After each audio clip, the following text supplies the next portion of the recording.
सुरुवातीला मुंबईकरांसाठी अत्यंत महत्त्वाची बातमी 4 ते 7 डिसेंबर दरम्यान समुद्राला मोठी भरती येणार असा इशारा देण्यात आलाय। या काळात 4.5 ते 5 मीटरपेक्षा अधिक उंचीच्या लाटा उसळणार आहेत। नागरिकांनी समुद्रकिनारी जाणं टाळावं असं आवाहन करण्यात आलंय। विशेष म्हणजे 6 डिसेंबरला महापरिनिर्वाण दिन असल्यानं चैत्यभूमीवर मोठ्या प्रमाणात अनुयायी येतात, त्यामुळे अनुयायांनी सुद्धा समुद्रकिनारी विशेष काळजी घ्यावी असं आवाहन प्रशासनानं केलंय।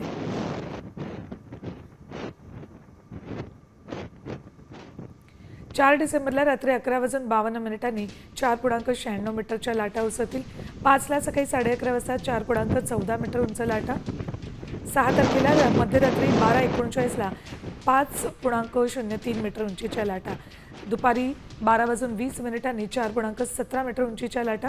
तर 7 तारखेला मध्यरात्री 1:27ला 5.01 मीटर उंचीच्या लाटा उसळण्याचा अंदाज आहे। 7 तारखेला दुपारी 1:10 4.15 मीटर उंचीच्या लाटाही उसळण्याचा अंदाज वर्तवला आहे।